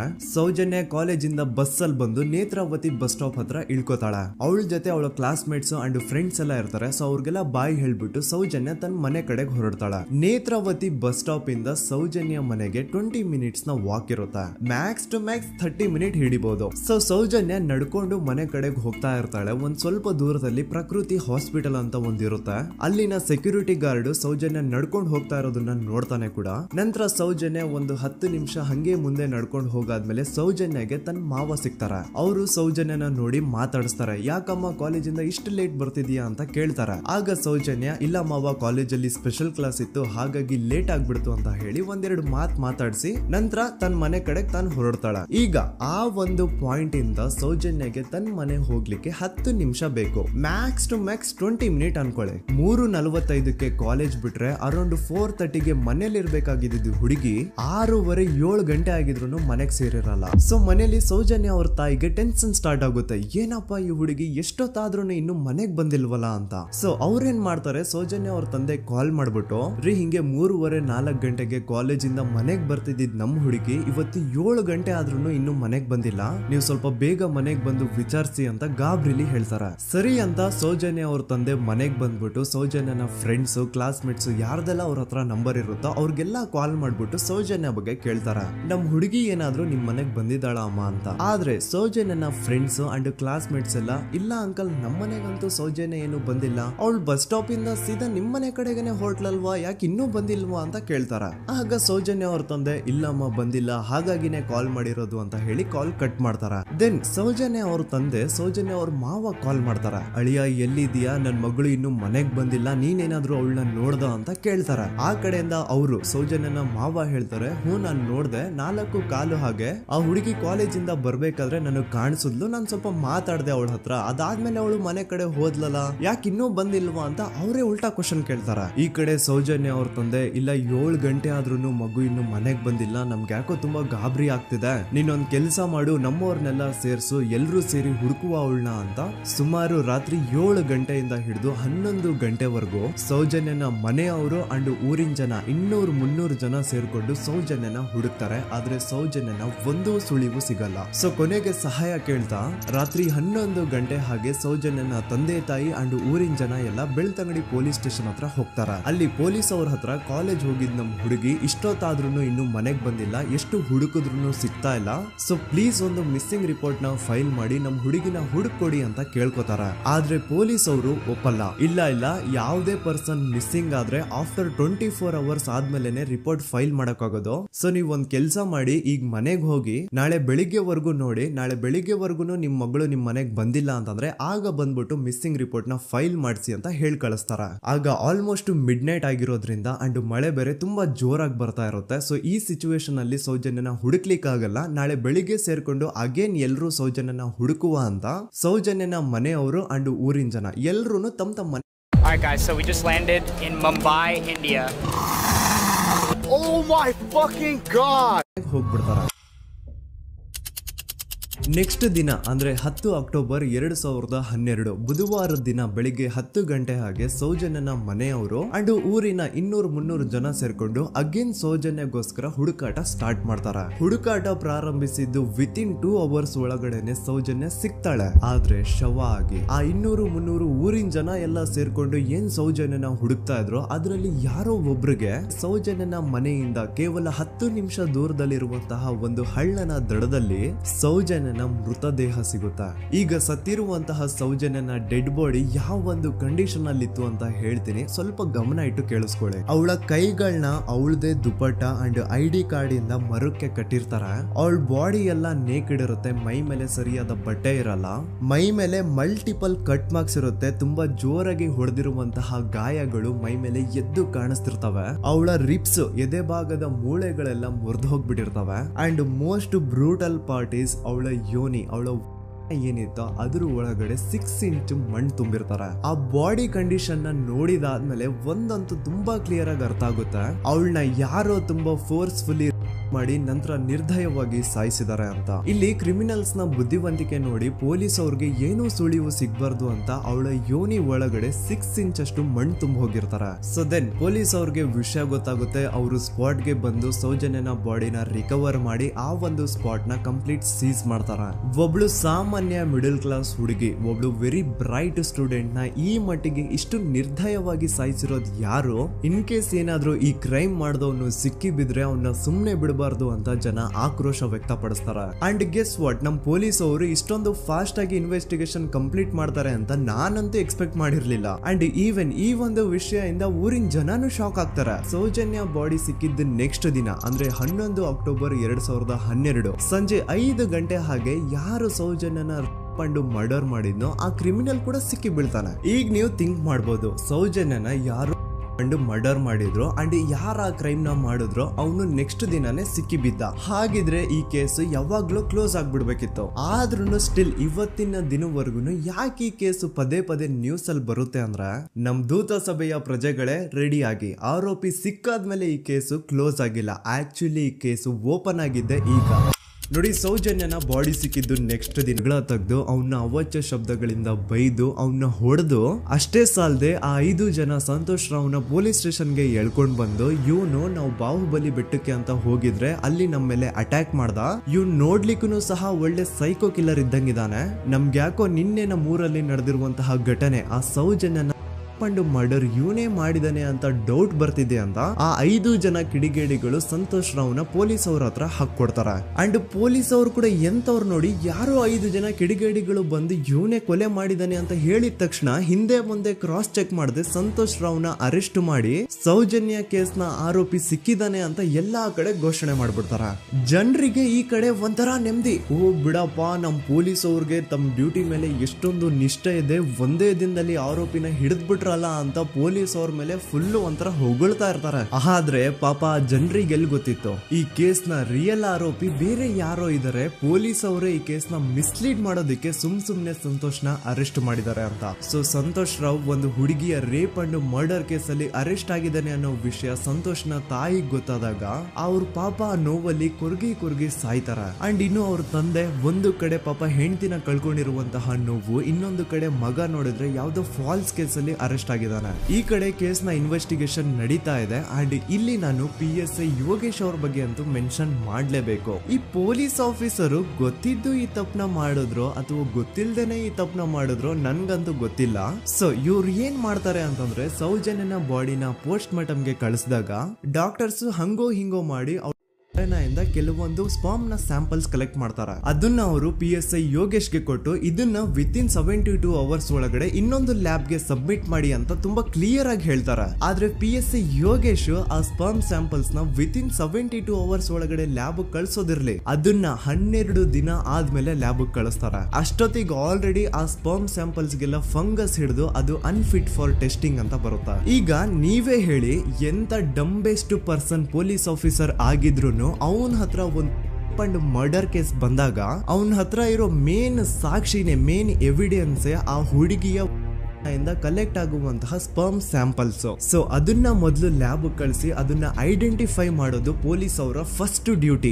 ಆದ್ರೆ ಇಲ್ಲಿ PSI ಯೋಗೇಶ್ ಅವರು ಇದನ್ನೇ ಮರ್ತು ಹೋದ್ರು ಅಂತ ನೋಡಿ. ಯಾವುದೇ ಒಂದು ಕೇಸ್ ಅಲ್ಲಿ ಪೊಲೀಸ್ ಅವರು ಆದಷ್ಟು ಎವಿಡೆನ್ಸ್ ನ ಕಲೆಕ್ಟ್ ಮಾಡೋದಕ್ಕೆ ಟ್ರೈ ಮಾಡ್ತಾರೆ. ಆದ್ರೆ ಈ ಒಂದು ಕೇಸ್ ಅಲ್ಲಿ ಮಾತ್ರ ಪೊಲೀಸ್ ಅವರು ಎವಿಡೆನ್ಸ್ ನ ಕಲೆಕ್ಟ್ ಮಾಡೋ ಬದಲಾಗಿ ಎವಿಡೆನ್ಸ್ ನ ಡಿಸ್ಟ್ರಾಯ್ ಮಾಡೋದ್ರಲ್ಲಿ ಮುಂದೆ ಇದ್ರು. ಅಷ್ಟೇ ಅಲ್ಲದೆ ಈ ಪೊಲೀಸ್ ಆಫೀಸರ್ ಸೇರ್ಕೊಂಡು ಸಂತೋಷ್ ರಾವ್ಗೆ ಸೆಲ್ ಅಲ್ಲಿ ಎಂತ ಟಾರ್ಚರ್, ಎಂತ ಹಿಂಸೆ ಕೊಡ್ತಾರೆ ಅಂದ್ರೆ ನೆನ್ಸ್ಕೊಂಡ್ರೆ ಮೈ ಜುಮ್ ಅನ್ನುತ್ತೆ. ಹೊಡಿಯೋದು, ಕೆಟ್ಟದಾಗ ಬೈಯೋದು, ಇದೆಲ್ಲ common. Most brutal parties Santosh ರಾವ್ನ ಪ್ಯಾಂಟ್ ಬಿಚ್ಚಿ ಅವನ ಪ್ರೈವೇಟ್ ಪಾರ್ಟ್ ಮೇಲೆ ಬಿಸಿ ಕುದೀತಾ ಇರುವಂತಹ ನೀರ್ ಚಲ್ತಾರ. ಈ ಕ್ರೈಮ್ ನೀನೇ ಮಾಡಿದ್ಯಾ ಅಂತ ಒಪ್ಕೋ, ಇಲ್ಲ ಅಂತಂದ್ರೆ ನಿನ್ನ ಸೆಲ್ ಒಳಗಡೆನೆ ಸಾಯಿಸ್ಬಿಡ್ತೀವಿ, ನಿನ್ನ ತಂದೆ ತಾಯಿ ಎಲ್ರು ಸಾಯಿಸ್ಬಿಡ್ತೀವಿ ಅಂತ ಬ್ಲಾಕ್ ಮೇಲ್ ಮಾಡ್ತಾರ. ನೋಡಿ, ಸಂತೋಷ್ ರಾವ್ ಜಾಗದಲ್ಲಿ ನನ್ನಂತ ನಿಮ್ಮಂತ ನಾರ್ಮಲ್ ಪರ್ಸನ್ ಯಾರಾದ್ರೂ ಇದ್ದಿದ್ರೆ ಪೊಲೀಸ್ ಅವರು ಕೊಡ್ತಿರುವಂತಹ ಹಿಂಸೆನ ತಡ್ಕೊಳಕ್ಕಾಗದೆ ಆ ಕ್ರೈಮ್ ಮಾಡಿಲ್ಲ ಅಂದ್ರೂ ಮಾಡಿದೀನಿ ಅಂತ ಒಪ್ಕೊಬಿಡ್ತಾ ಇದ್ವಿ. ಆದ್ರೆ ಸಂತೋಷ್ ರಾವ್ ಮೆಂಟಲಿ ಇಲ್ಲಿರೋದೇ ಅವನ್ಗೆ ಅಡ್ವಾಂಟೇಜ್ ಆಗೋಯ್ತು. ಪೊಲೀಸ್ಗಳು ಸಂತೋಷ್ ರಾವ್ಗೆ ಎಷ್ಟೇ ಹೊಡೆದ್ರು, ಎಷ್ಟೇ ಬೈದ್ರು, ಎಷ್ಟೇ ಬ್ಲಾಕ್ ಮೇಲ್ ಮಾಡಿದ್ರು ಸಂತೋಷ್ ರಾವ್ ಬಾಯಲ್ಲಿ ನಾನ್ ಈ ಕ್ರೈಮ್ ನ ಮಾಡಿಲ್ಲ ಅಂತಾನೆ ಬರುತ್ತೆ ಹೊರತು ಆ ಕ್ರೈಮ್ ನ ಅವನು ಒಪ್ಕೊಳ್ಳೋದೇ ಇಲ್ಲ. ದೆನ್ ಕೋರ್ಟ್ ಟ್ರಯಲ್ಸ್ ಸ್ಟಾರ್ಟ್ ಆಗುತ್ತೆ. ಈ ಕ್ರೈಮ್ ನ ಸಂತೋಷೇ ಮಾಡಿದಾನೆ ಅಂತ ಸೌಜನ್ಯ ಕಡೆಯ ಲಾಯರ್ ವಾದ ಮಾಡ್ತಾನೆ. ಅದಕ್ಕೆ ಆಪೋಸಿಟ್ ಆಗಿ ಸಂತೋಷ್ ರಾವ್ ಕಡೆಯಿಂದ ಒಬ್ರು ಲಾಯರ್ ಇಲ್ಲ ಸಂತೋಷ್ ರಾವ್ ಈ ಕ್ರೈಮ್ ನ ಮಾಡ್ಲಿಕ್ಕೆ ಸಾಧ್ಯನೇ ಇಲ್ಲ ಅಂತ ವಾದ ಮಾಡ್ತಿರ್ತಾರೆ. ಅಂಡ್ ಕೋರ್ಟ್ ಇಂದ ಆಚೆಗಡೆ ಸಂತೋಷ್ ರಾವ್ ನ ಅಗೇನ್ಸ್ಟ್ ಸ್ಟೂಡೆಂಟ್ಸ್ ಪ್ರೊಟೆಸ್ಟ್ ನಡೆಯುತ್ತೆ, ಪಬ್ಲಿಕ್ ಪ್ರೊಟೆಸ್ಟ್ ನಡೆಯುತ್ತೆ. ಅರೆಸ್ಟ್ ಆಗಿರುವಂತಹ ಸಂತೋಷ್ ರಾವ್ಗೆ ಗಲ್ಲಿಗೇರಿಸ್ರಿ ಅಂತ ಅವ್ರು ಡಿಮ್ಯಾಂಡ್ ಮಾಡ್ತಿರ್ತಾರೆ. ಸೊ ಹೀಗೆ ಒಂದು 2-3 ವರ್ಷ ಕಳೆದು ಹೋಗುತ್ತೆ. ನಂತರ ಒಂದು ಕೋರ್ಟ್ ಟ್ರಯಲ್ ಅಲ್ಲಿ ಸಂತೋಷ್ ರಾವ್ ಪರವಾಗಿ ಹೋರಾಡ್ತಿದ್ದಂತಹ ಲಾಯರ್ ಯಾಕೆ ಈ ಕೇಸ್ ಅಲ್ಲಿ ಸಂತೋಷ್ ಆರೋಪಿ ಅಲ್ಲ ಅಂತ ಪ್ರೂವ್ ಮಾಡ್ಲಿಕ್ಕೆ ಕೆಲವೊಂದು ಪಾಯಿಂಟ್ಸ್ ನ ಮುಂದೆ ಇಡ್ತಾರೆ. ಅದೇನಂತಂದ್ರೆ ಮೊದಲನೇದಾಗಿ ಸಂತೋಷ್ ರಾವೇ ಈ ಕ್ರೈಮ್ ನ ಮಾಡಿದಾನೆ ಅಂತ ಒಬ್ರು ಒಂದನ್ನು ಐ ವಿಟ್ನೆಸ್ ಇರಲ್ಲ. ಇನ್ನೊಂದೇನು ಅಂತಂದ್ರೆ ಯಾವೊಂದು ಕಂಡೀಷನ್ ಅಲ್ಲಿ, ಯಾವೊಂದು ಬ್ರೂಟಲ್ ಕಂಡೀಷನ್ ಅಲ್ಲಿ ಸೌಜನ್ಯನ ಬಾಡಿ ಸಿಕ್ಕಿತ್ತೋ ಅದನ್ನ ಗಮನದಲ್ಲಿಟ್ಕೊಂಡು ಸ್ವಲ್ಪ ಪ್ರಾಕ್ಟಿಕಲ್ ಆಗಿ ಥಿಂಕ್ ಮಾಡಿದ್ರೆ ಆ ಒಂದು ಭೀಕರ ಕ್ರೈಮ್ ನ ಒಬ್ನೇ ಮಾಡ್ಲಿಕ್ಕೆ ಸಾಧ್ಯನೇ ಇಲ್ಲ. ಇನ್ನೊಂದು ಪಾಯಿಂಟ್ ಏನು ಅಂತಂದ್ರೆ ಸೌಜನ್ಯನ ಪೊಲೀಸ್ ಅವ್ರಿಗೆ ಯಾವುದೇ ಸ್ಪರ್ಮ್ ಸ್ಯಾಂಪಲ್ ಸಿಗ್ಬಾರ್ದು ಅಂತ 6 ಇಂಚು ಅಷ್ಟು ಮಣ್ಣು ಹಾಕಿರ್ತಾರ. ಸೊ ಈಗ ನೀವೇ ಹೇಳಿ, ಮೆಂಟಲಿ ಇಲ್ಲಿರುವಂತಹ ಪರ್ಸನ್ಗೆ ಇಷ್ಟೊಂದು ಬುದ್ಧಿವಂತಿಕೆ ಇರುತ್ತಾ ಅನ್ಕೊಳ್ಳಿ. ಅಷ್ಟೊಂದು ಬುದ್ಧಿವಂತಿಕೆ ಅವ್ನಿಗಿದ್ರು ಆ ಕ್ರೈಮ್ ಮಾಡಾದ್ಮೇಲೆ ಅವನ ಆ ಊರಿಂದ ಓಡ್ ಹೋಗ್ಬೋದಾಗಿತ್ತು. ಆದ್ರೆ ಮತ್ತ್ಯಾಕೆ ಅವನು ಅದೇ ಊರಲ್ಲೇ ಇರ್ತಾನೆ. ಅಂಡ್ ಸೌಜನ್ಯ ಕೊನೆಯದಾಗಿ ಪ್ರಕೃತಿ ಹಾಸ್ಪಿಟಲ್ ಮುಂದ್ಗಡೆಯಿಂದ ನಡ್ಕೊಂಡು ಹೋಗ್ತಾ ಇರ್ಬೇಕಾದ್ರೆ ಆ ಪ್ರಕೃತಿ ಹಾಸ್ಪಿಟಲ್ ನ ಸೆಕ್ಯೂರಿಟಿ ಗಾರ್ಡ್ ನೋಡ್ತಾನೆ. ಅಂಡ್ ಪ್ರಕೃತಿ ಹಾಸ್ಪಿಟಲ್ ನ ಆಚೆಗಡೆ CCTV ಕ್ಯಾಮರಾನು ಇರುತ್ತೆ. ಸಡನ್ಲಿ ಆ CCTV ಫುಟೇಜ್ ಕೂಡ ಕಾಣೆ ಆಗ್ಬಿಡುತ್ತಾ. ಇನ್ನೊಂದೇನು ಅಂತಂದ್ರೆ ಸೌಜನ್ಯ ಮರ್ಡರ್ ಆಗಿದ್ದು ನೆಕ್ಸ್ಟ್ ದಿನಾನೇ ಪೊಲೀಸ್ ಅವರು ಆರೋಪಿನ ಹಿಡಿದ್ರು. ಸೊ ಹಾಗಿದ್ದಾಗ ಆ ಕಲೆಕ್ಟ್ ಮಾಡಿರುವಂತಹ ಸ್ಪರ್ಮ್ ಸ್ಯಾಂಪಲ್ಸ್ ನ ಲ್ಯಾಬ್ ಗೆ ಕಳಿಸಿ ಇವನೇ ಆರೋಪಿ ಅಂತ ಕನ್ಫರ್ಮ್ ಮಾಡೋ ಬದಲಾಗಿ ಯಾಕೆ ಪೊಲೀಸ್ ಅವರು ಆ ಸ್ಪರ್ಮ್ ಸ್ಯಾಂಪಲ್ಸ್ ನ ತಮ್ಮ ಹತ್ರನೇ ಇಟ್ಕೊಂಡು 12 ದಿನವರೆಗೂ ಅದಕ್ಕೆ ಫಂಗಸ್ ಹಿಡಿಯೋವರೆಗೂ ಕಾದು ಆಮೇಲೆ ಅದನ್ನ ಲ್ಯಾಬ್ ಕಳಿಸಿದ್ರು. ಅಂಡ್ ಮೇನ್ ಇಂಪಾರ್ಟೆಂಟ್ ಆಗಿ ಸಂತೋಷ್ ರಾವ್ಗೆ ಒಂದು ಗುಪ್ತ ರೋಗ ಇರುತ್ತೆ, ಅದೇ ಫಿಮೋಸಿಸ್ ಅಂತ. ಈ ಕಾಯಿಲೆ ಏನು ಅಂತ ನಾನು ಈ ವಿಡಿಯೋದಲ್ಲಿ ಡೀಟೇಲ್ಡ್ ಆಗಿ ಎಕ್ಸ್ಪ್ಲೈನ್ ಮಾಡ್ಲಿಕ್ಕೆ ಆಗಲ್ಲ. ಜಸ್ಟ್ ತಿಳ್ಕೊಳ್ಳಿ, ಈ ಒಂದು ಕಾಯಿಲೆ ಇರೋರು ಇಂಟಿಮಸಿ ಮಾಡ್ಲಿಕ್ಕೆ ಆಗಲ್ಲ. ಇನ್ ಕೇಸ್ ಮಾಡಿದ್ರು ಅವರು ಸುಖ ಅಲ್ಲ ನರಕ ಕಾಣ್ತಾರ. ಸೊ ಇಷ್ಟೆಲ್ಲ ವ್ಯಾಲಿಡ್ ಪಾಯಿಂಟ್ಸ್, ಇಷ್ಟೆಲ್ಲ ಫ್ಯಾಕ್ಟ್ಸ್ ಕಣ್ ಮುಂದೆ ಇರಬೇಕಾದ್ರೆ ಸ್ಟಿಲ್ ಪೊಲೀಸ್ ಅವರು ಯಾಕೆ ಈ ಕ್ರೈಮ್ ನ ಸಂತೋಷ್ ರಾವೇ ಮಾಡಿದಾನೆ ಅಂತ ಇವನ್ ಹಿಂದೆ ಬಿದ್ದಿದ್ದಾರೆ. ಯಾಕೆ ಅವರು ಈ ಕ್ರೈಮ್ ಇವನ್ ಬಿಟ್ರೆ ಬೇರೆ ಯಾರಾದ್ರೂ ಮಾಡಿರ್ಬೋದಲ್ಲ ಅಂತ ಆ ಆಂಗಲ್ ಅಲ್ಲಿ ಇನ್ವೆಸ್ಟಿಗೇಷನ್ ಮಾಡ್ತಿಲ್ವಲ್ಲ ಅಂತ ಪೊಲೀಸ್ ಅವರ ಇನ್ವೆಸ್ಟಿಗೇಷನ್ ಮೇಲೆ ಈಗ ಕ್ವಶನ್ ಬರುತ್ತೆ. So after hearing all of this ಎಲ್ಲರಿಗೂ ಈಗ ಪೊಲೀಸ್ ಅವರ ಇನ್ವೆಸ್ಟಿಗೇಷನ್ ಮೇಲೆ ಡೌಟ್ ಬರುತ್ತೆ. ಅಂಡ್ ಈವನ್ ಸೌಜನ್ಯ ಅವ್ರ ಮನೆಯವರು ಕೂಡ ನಿಜವಾದ ಆರೋಪಿ ಸಂತೋಷ್ ಅಲ್ಲ ಅಂತ ತಮ್ಮ ಅಭಿಪ್ರಾಯನ ವ್ಯಕ್ತಪಡಿಸ್ತಾರೆ. ಆಗ ಅಲ್ಲಿವರೆಗೂ ಸಂತೋಷ್ ರಾವ್ನ ಗಲ್ಲಿಗೇರಿಸಿ ಅಂತ ಏನು student protest and public protest ಎಲ್ಲ ನಡೀತಾ ಇತ್ತು, ಈಗ ಅದೆಲ್ಲ ನಿಂತು ಹೋಗಿ ಎಲ್ಲಾ ಹೇಟ್ರೇಡ್ ಪೊಲೀಸ್ ಅವ್ರ ಕಡೆಗೆ ಹೋಗುತ್ತೆ. ಪೊಲೀಸ್ ಅವರು ಈ ಕೇಸಲ್ಲಿ ಕರಪ್ಟ್ ಆಗಿದ್ದಾರೆ, ಪೊಲೀಸ್ ಅವರೇ ಸತ್ಯ ಮುಚ್ಚಿಡ್ಲಿಕ್ಕೆ ಟ್ರೈ ಮಾಡ್ತಿದ್ದಾರೆ. ಹಾಗಾಗಿ ಈ ಕೇಸ್ ನ ಇನ್ ಮುಂದೆ ಪೊಲೀಸ್ ಅವರಲ್ಲದೆ CBI ಅವರು ಇನ್ವೆಸ್ಟಿಗೇಷನ್ ಮಾಡಬೇಕು, ಈ ಕೇಸ್ ನ CBI ಒಪ್ಸಿ ಅಂತ ಅಗೇನ್ ಪ್ರೊಟೆಸ್ಟ್ ಗಳು ಸ್ಟಾರ್ಟ್ ಆಗ್ತವೆ. ಅಧಿಕಾರಿನೂ ಜನರು ಮುಂದೆ ಬಂದ್ಬಿಟ್ಟು ಈ ಕೇಸ್ ನ CBI ಒಪ್ಸಿ ಅಂತ ಹೋರಾಟ ಮಾಡ್ತಾರ. ನಂತರ ಈ ಒಂದು ಕೇಸು ಪೊಲೀಸ್ ಅವರಿಂದ CBI ಕೈಗೆ ಹೋಗುತ್ತೆ. CBI ಕೈಗೆ ಹೋಗಿದ ತಕ್ಷಣ ಇಲ್ಲೇನು ಸತ್ಯ ಹೊರಗೆ ಬಂದಿಲ್ಲ. ಆ CBI ಅವರು 3-4 ವರ್ಷ ಟೈಮ್ ತಗೊಂಡು ಮತ್ತೆ ಈ ಒಂದು ಕೇಸ್ ನ ಇನ್ವೆಸ್ಟಿಗೇಷನ್ ಮಾಡ್ತಾರ. ಆದ್ರೆ ಅಲ್ಲೇನು ಇನ್ವೆಸ್ಟಿಗೇಷನ್ ಮಾಡ್ಲಿಕ್ಕೆ ಉಳ್ದೇ ಇರಲ್ಲ. ಆ ಪೊಲೀಸ್ ಅವರು ಅವ್ರ ಕೈಯಲ್ಲಿ ಈ ಕೇಸ್ ಇದ್ದಷ್ಟು ದಿನ ಎಷ್ಟಾಗುತ್ತೋ ಅಷ್ಟು ಎವಿಡೆನ್ಸ್ ನ ಡಿಸ್ಟ್ರಾಯ್ ಮಾಡ್ಬಿಟ್ಟಿರ್ತಾರ. ಸೊ ಹಾಗಾಗಿ ಅಲ್ಲಿ CBI ಅವ್ರಿಗೆ ಇನ್ವೆಸ್ಟಿಗೇಷನ್ ಮಾಡ್ಲಿಕ್ಕೆ ಏನ್ ಉಳ್ದೇ ಇರಲ್ಲ. ಆದ್ರೂ ಸ್ಟಿಲ್ ಅವರು 3-4 ಇಯರ್ಸ್ ಟೈಮ್ ತಗೊಂಡು ನಂತರ ಫೈನಲಿ ಒಂದು ರಿಪೋರ್ಟ್ ನ ಕೋರ್ಟ್ ಗೆ ಸಬ್ಮಿಟ್ ಮಾಡ್ತಾರೆ. ಅಂಡ್ CBI ಅವರು ಕೋರ್ಟ್ ಗೆ ಸಬ್ಮಿಟ್ ಮಾಡಿರುವಂತಹ ಆ ಒಂದು ರಿಪೋರ್ಟ್ ಅಲ್ಲಿ ಏನಿತ್ತು ಅಂದ್ರೆ CBI ಇನ್ವೆಸ್ಟಿಗೇಷನ್ ಕನ್ಫರ್ಮ್ಸ್ ದಟ್ ಈ ಒಂದು ಕ್ರೈಮ್ ನ ಸಂತೋಷ್ ರಾವೇ ಮಾಡಿದಾನೆ ಅಂತ. ಆದ್ರೆ ಐರೋನಿ ಈಸ್ ಇದೇ ಒಂದು ರಿಪೋರ್ಟ್ ಅಲ್ಲಿ ಇವ್ರು ಏನ್ ಹೇಳ್ತಾರೆ ಅಂದ್ರೆ ಅವ್ರಿಗೆ ಯಾವುದೇ ತರ ಎವಿಡೆನ್ಸ್ ಸಿಕ್ಕಿಲ್ಲ ಅಂತ. ಯಾಕಂದ್ರೆ ಈ ಸೌಜನ್ಯ ಕೇಸು ಪೊಲೀಸ್ ಅವ್ರ ಕೈಯಲ್ಲಿ ಇದ್ದಾಗ ಪೊಲೀಸ್ ಅವರು ತಮ್ಮ ನಿರ್ಲಕ್ಷ್ಯದಿಂದ ಎಲ್ಲಾ ಎವಿಡೆನ್ಸ್ ನ ಕಳ್ಕೊಂಡ್ಬಿಟ್ಟಿರ್ತಾರೆ. ಅಂತದ್ರಲ್ಲಿ ಯಾವ ಒಂದು ಆಧಾರದ ಮೇಲೆ ಇವರು ಸಂತೋಷ್ ರಾವೇ ಈ ಕ್ರೈಮ್ ನ ಮಾಡಿದ್ದಾರೆ ಅಂತ ಕ್ವಶನ್ ಮಾಡಿದಾಗ CBI ಅವ್ರ ಕಡೆಯಿಂದ ನೋ ಆನ್ಸರ್. ನೋಡಿ, ಮೊದ್ಲು ಈ ಒಂದು ಕೇಸ್ ನ ಪೊಲೀಸ್ ಅವರು ಇನ್ವೆಸ್ಟಿಗೇಷನ್ ಮಾಡಿ ನಂತರ ಈ ಒಂದು ಕೇಸು CBI ಅವ್ರ ಕೈಗೆ ಹೋಗಿ ಅವರು 3-4 ವರ್ಷ ಟೈಮ್ ತಗೊಂಡು ಇನ್ವೆಸ್ಟಿಗೇಷನ್ ಮಾಡಿ ದೆನ್ ಫೈನಲ್ ರಿಪೋರ್ಟ್ ನ ಕೋರ್ಟ್ ಗೆ ಸಬ್ಮಿಟ್ ಮಾಡೋಷ್ಟ್ರಲ್ಲಿ ಸುಮಾರು 5-6 ವರ್ಷ ಕಳೆದು ಹೋಗಿರುತ್ತೆ. ಅಂಡ್ ಸ್ಟಿಲ್ ಈ ಒಂದು ಕೇಸ್ ಅಲ್ಲಿ ಏನೋ ಕನ್ಕ್ಲೂಷನ್ ಸಿಕ್ಕಿರಲ್ಲ. ಎವ್ರಿ ಇಯರ್ ಸೌಜನ್ಯನ ಬರ್ತ್ಡೇ ಇದ್ದಾಗ ಅಥವಾ ತಿಥಿ ಇದ್ದಾಗ ಅವಳನ್ನ ನೆನೆಸ್ಕೊಂಡು ಅವಳ ಹೆಸರಲ್ಲಿ public protest and student protest ನಡೀತಾನೆ ಇರ್ತವೆ. ಸೊ ಒಂದು ದಿನ ಈ ಒಂದು ಪ್ರೊಟೆಸ್ಟ್ ಗಳ ನ್ಯೂಸ್ ಗಿರೀಶ್ ಮುಟ್ಟಣ್ಣನವರ ಗಮನಕ್ಕೆ ಬರುತ್ತೆ. ಯಾರು ಈ ಗಿರೀಶ್ ಮುಟ್ಟಣ್ಣನವರ ಅಂದ್ರೆ ಇವರು very honest X police man. ನೀವು ನಂಬಲ್ಲ, ಇವ್ರು ಪೊಲೀಸ್ ಆಫೀಸರ್ ಇದ್ದಾಗ ಪಬ್ಲಿಕ್ ಅಲ್ಲಿ ಒಬ್ಬ MLA ಹೊಡೆದಿರ್ತಾರ. ಅಷ್ಟೇ ಅಲ್ಲ, ಪೊಲೀಸ್ ಡಿಪಾರ್ಟ್ಮೆಂಟ್ ಅಲ್ಲಿ ಕರಪ್ಷನ್ ಇದೆ, ಕರಪ್ಷನ್ ಇದ್ದಿದ್ ಕಡೆ ನಾನ್ ಇರಲ್ಲ ಅಂತ ಹೇಳ್ಬಿಟ್ಟು ತಮ್ಮ ಪೊಲೀಸ್ ಡ್ಯೂಟಿನ ಬಿಟ್ಬಿಟ್ಟು ಈಗ ಸಮಾಜದಲ್ಲಿ ಏನೇ ಅನ್ಯಾಯ ಆಗಿದ್ರು ಅದ್ರ ಅಗೇನ್ಸ್ಟ್ ವಾಯ್ಸ್ ರೈಸ್ ಮಾಡ್ತಿದಾರ. ಸೊ ಈ ಗಿರೀಶ್ ಮುಟ್ಟಣ್ಣನವರಿಗೆ ಸೌಜನ್ಯ ಕೇಸ್ ಬಗ್ಗೆ ಗೊತ್ತಾದಾಗ ಅವ್ರಿಗೆ ಈ ಕೇಸು ತುಂಬಾನೇ ಕಾಡುತ್ತೆ. ಅಲ್ಲ, ಇಷ್ಟೊಂದು ವರ್ಷಗಳಾಗೋಯ್ತು ಆ ಹುಡುಗಿ ಜೊತೆ ಅನ್ಯಾಯ ಆಗಿ, ಸ್ಟಿಲ್ ಈ ಒಂದು ಕೇಸ್ ನ ಕನ್ಕ್ಲೂಷನ್ ಸಿಕ್ತಿಲ್ವಲ್ಲ, ಏನ್ ನಡೀತಿದೆ ಧರ್ಮಸ್ಥಳದಲ್ಲಿ ಅರ್ಥ ಆಗ್ತಿಲ್ವಲ್ಲ ಅಂತ ಈ ಗಿರೀಶ್ ಅವರು ತಮ್ಮ ಹಳೆ ಪೊಲೀಸ್ ಕಾಂಟ್ಯಾಕ್ಟ್ಸ್ ನ ಯೂಸ್ ಮಾಡ್ಕೊಂಡು ಆ ಸೌಜನ್ಯ ಕೇಸ್ ಫೈಲ್ ನ ಒಂದು ಕಾಪಿನ ತಮ್ಮ ಹತ್ರ ತರಿಸ್ಕೋತಾರ. ಆ ಒಂದು ಕೇಸ್ ಫೈಲ್ ಅಲ್ಲಿ ಸೌಜನ್ಯ ಬಗ್ಗೆ ಅಷ್ಟೇ ಅಲ್ಲದೆ ಸಂತೋಷ್ ರಾವ್ ಬಗ್ಗೆನೂ ಇನ್ಫಾರ್ಮೇಶನ್ ಇರುತ್ತೆ. ಅಂಡ್ ಗಿರೀಶ್ ಅವರು ಸಂತೋಷ್ ಬಗ್ಗೆ ಇರುವಂತಹ ಇನ್ಫಾರ್ಮೇಶನ್ ನೋಡ್ತಾ ಇರ್ಬೇಕಾದ್ರೆ ಅವರು ಒಂದು ವಿಷಯನ ನೋಟಿಸ್ ಮಾಡ್ತಾರ. ಅದೇನಂತಂದ್ರೆ ಪೊಲೀಸ್ ಅವರು ಸಂತೋಷ್ ರಾವ್ನ ಬರೀ ಸೌಜನ್ಯ ಕೇಸಲ್ಲಿ ಒಂದೇ ಫಿಟ್ ಮಾಡಿರಲ್ಲ, ಸೌಜನ್ಯ ಸಾಯೋಕ್ಕಿಂತ 20 ದಿನ ಹಿಂದೆ ಧರ್ಮಸ್ಥಳದಲ್ಲೇ ನಡೆದಿರುವಂತಹ ಒಂದು ಕ್ರೈಮ್ ಅಲ್ಲಿನೂ ಸಹ ಸಂತೋಷ್ ರಾವೇ ಆರೋಪಿ ಅಂತ ಮೆನ್ಷನ್ ಮಾಡಿರ್ತಾರ. ಸೊ ಸೌಜನ್ಯ ಕೇಸ್ ಬಿಟ್ಟು ಆ ಇನ್ನೊಂದು ಕೇಸ್ ಯಾವುದು, ಅದಕ್ಕೂ ಸಂತೋಷ್ಗೂ ಏನ್ ಸಂಬಂಧ, ಅದ್ರಲ್ಲಿ ಯಾಕೆ ಸಂತೋಷ್ನ ಪೊಲೀಸ್ ಅವರು ಫಿಟ್ ಮಾಡಿದ್ರು ಅಂತ ಪ್ರತಿಯೊಂದು ಹೇಳ್ತೀನಿ. ಆದ್ರೆ ನಾನಿಲ್ಲಿ ಯಾರ್ದೂನು ರಿಯಲ್ ನೇಮ್ಸ್ ನ ಬಳಸಲ್ಲ. ಯಾಕಂದ್ರೆ ಮುಂದೆ ಕೇಸಲ್ಲಿ ತುಂಬಾ ದೊಡ್ಡ ಪವರ್ಫುಲ್ ವ್ಯಕ್ತಿಗಳ ಹೆಸರುಗಳು ಬರ್ತವೆ. ಅಂಡ್ ನನ್ ವಿಡಿಯೋ ಯೂಟ್ಯೂಬ್ ಇಂದ ಡಿಲೀಟ್ ಆಗೋದು ನನ್ಗೆ ಇಷ್ಟ ಇಲ್ಲ. ಹಾಗಾಗಿ ನಾನಿಲ್ಲಿ ಯಾರ್ದೂನು ರಿಯಲ್ ನೇಮ್ಸ್ ನ ಬಳಸ್ತಿಲ್ಲ. ಬಟ್ ಯಾರ ಬಗ್ಗೆ ಹೇಳ್ತಿದ್ದೀನಿ ಅಂತ ಒಂದ್ ಸ್ವಲ್ಪ ನೀವೇ ಅರ್ಥ ಮಾಡ್ಕೊಳ್ಳಿ. ನೋಡಿ, ಧರ್ಮಸ್ಥಳದಲ್ಲಿ ಮಾಫಿಯಾ ಕೈಂಡ್ ಆಫ್ ನಡೆಸ್ತಿರುವಂತಹ ಒಂದು ವೆರಿ ಪವರ್ಫುಲ್ ಗೌಡ್ರು ಕುಟುಂಬ ಇದೆ. ಇವ್ರ ಹತ್ರ ಬೇಜನ್ ಆಸ್ತಿ, ಬೇಜನ್ ದುಡ್ಡು, ಬೇಜನ್ ಪವರ್, ಬೇಜನ್ ಇನ್ಫ್ಲೂಯೆನ್ಸ್ ಎಲ್ಲಾನು ಇದೆ. ಆ ಊರಲ್ಲಿ ಈ ಗೌಡ್ರು ಕುಟುಂಬದ್ದು ಎಷ್ಟೊಂದು ಕಂಟ್ರೋಲ್ ಇದೆ ಅಂತಂದ್ರೆ ಅವ್ರನ್ನ ಎದುರು ಹಾಕೊಳ್ಳೋರೆ ಯಾರು ಇಲ್ಲ. ಅಂಡ್ ಈ ಒಂದು ಗೌಡ್ರು ಕುಟುಂಬ ಒಂದು ಪ್ರೈವೇಟ್ ಟ್ರಸ್ಟ್ ಹೆಸರಲ್ಲಿ ಒಂದು ವೆರಿ ಪಾಪ್ಯುಲರ್ ದೇವಸ್ಥಾನನ ಸುಮಾರು ವರ್ಷಗಳಿಂದ ತಲೆ ಮಾರುಗಳಿಂದನೂ ನಡ್ಸ್ಕೊಂಡ್ ಬಂದಿರ್ತಾರ. ಅದೇ ಒಂದು ದೇವಸ್ಥಾನದಲ್ಲಿ 60 ವರ್ಷ ವಯಸ್ಸಾಗಿರುವಂತಹ ನಾರಾಯಣ ಅನ್ನೋ ಒಬ್ಬ ವ್ಯಕ್ತಿ ಮಾವುತನಾಗಿ ಕೆಲಸ ಮಾಡ್ತಿರ್ತಾನೆ. ನಾರಾಯಣ ಅವ್ರ ತಂದೆನೂ ಅದೇ ದೇವಸ್ಥಾನದಲ್ಲಿ ಮಾವುತಾಗಿ ಕೆಲಸ ಮಾಡ್ತಾ ಇದ್ರು, ಅವ್ರ ತಂದೆನೂ ಅದೇ ದೇವಸ್ಥಾನದಲ್ಲಿ ಮಾವುತಾಗಿ ಕೆಲಸ ಮಾಡ್ತಾ ಇದ್ರು. ಸೊ ಹೀಗೆ ತಲೆ ಮಾರುಗಳಿಂದ ಮಾವುತ ಆಗಿನೇ ನಾರಾಯಣನ ಕುಟುಂಬ ಆ ಒಂದು ದೇವಸ್ಥಾನದಲ್ಲಿ ಕೆಲಸ ಮಾಡ್ತಾ ಇರುತ್ತೆ. ಸೊ ಒಮ್ಮೆ ತುಂಬಾ ವರ್ಷಗಳ ಹಿಂದೆ ನಾರಾಯಣ ಅವ್ರ ತಂದೆ ಆ ದೇವಸ್ಥಾನದಲ್ಲಿ ಮಾವುತಾಗಿ ಕೆಲಸ ಮಾಡ್ತಾ ಇರ್ಬೇಕಾದ್ರೆ ಆಗಿನ ದೇವಸ್ಥಾನದ ಧರ್ಮಾಧಿಕಾರಿ ಆ ಮಾವುತನ ಕೆಲ್ಸದ ಮೇಲೆ ಇರುವಂತಹ ನಿಷ್ಠೆ, ಅವನ ನಿಯತ್ತು ಅಂಡ್ ತಲೆಮಾರುಗಳಿಂದ ಅವರು ದೇವಸ್ಥಾನಕ್ಕೆ ಸಲ್ಲಿಸ್ತಿರುವಂತಹ ಸೇವೆನ ಮೆಚ್ಚಿ ಆ ಧರ್ಮಾಧಿಕಾರಿ ಆ ನಾರಾಯಣ ಅವ್ರ ತಂದೆ ಆ ಮಾವುತನಿಗೆ ಒಂದು ಜಮೀನ ಕೊಡ್ತಾರೆ ಆಸ್ ಎ ಗಿಫ್ಟ್ ಆಗಿ. ಸೊ ಈಗ ಫ್ಲಾಶ್ ಬ್ಯಾಕ್ ಇಂದ ಒಂದ್ ಸ್ವಲ್ಪ ಮುಂದೆ ಬರುವ 2010-11ರಲ್ಲಿ ಯಾವೊಂದು ಜಮೀನ ಆಗಿನ ಧರ್ಮಾಧಿಕಾರಿ ನಾರಾಯಣ ಅವ್ರ ತಂದೆಗೆ ಆಸ್ ಎ ಗಿಫ್ಟ್ ಆಗಿ ಕೊಟ್ಟಿದ್ರು, ಈಗ ನಾರಾಯಣ ಅವ್ರ ತಂದೆ ಸತ್ ಹೋಗಿ ಆ ಒಂದು ಜಮೀನು ನಾರಾಯಣ ಹೆಸರಿಗೆ ಆಗಿರುತ್ತೆ. ಅಂಡ್ ಆಗಷ್ಟೇ ಗೊತ್ತಾಗುತ್ತೆ ಆ ಜಮೀನ ವೆರಿ ಆಪೋಸಿಟ್ ಒಂದು ದೊಡ್ಡ ಹೈವೇ ಬರ್ತಿದೆ ಅಂಡ್ ಅದರಿಂದ ಜಮೀನ ರೇಟು 10 ಪಟ್ಟು ಜಾಸ್ತಿ ಆಗುತ್ತೆ ಅಂತ. ಸೊ ಈ ವಿಷಯ ಗೊತ್ತಾಗಿ ನೋಡಿ, ದಾನ ಮಾಡದಂತಹ ಧರ್ಮಾಧಿಕಾರಿ ಅಂತೂ ಸತ್ ಹೋದ್ರು, ಆದ್ರೆ ಅವ್ರ ಮುಂದಿನ ಪೀಳಿಗೆ ಅವ್ರಿಗೆ ಈ ಜಮೀನ್ ಮೇಲೆ ಕಣ್ಬಿದ್ದು ನಾರಾಯಣ ಅವ್ರ ಹತ್ರ ಆ ಜಾಗನ ವಾಪಸ್ ಕೇಳ್ತಾರ. ಆದ್ರೆ ನಾರಾಯಣ ಕೊಡಲ್ಲ. ಇಲ್ಲ, ನಾನ್ ಯಾಕೆ ಕೊಡ್ಲಿ, ನಮ್ ತಂದೆಯಿಂದ ಸಿಕ್ಕಿರುವಂತಹ ಜಮೀನ್ ಇದು, ನಮ್ ತಂದೆಯ ಕೊನೆ ಗುರುತು ಇದು ನನ್ನ ಹತ್ರ ಇರೋದು, ಸೊ ಇದನ್ನ ನಾನು ಯಾವುದೇ ಕಾರಣಕ್ಕೂ ಬಿಟ್ಕೊಡಲ್ಲ ಅಂತ ಆ ಗೌಡ್ರು ಕುಟುಂಬನ ನಾರಾಯಣ ಎದುರು ಹಾಕೋತಾರ.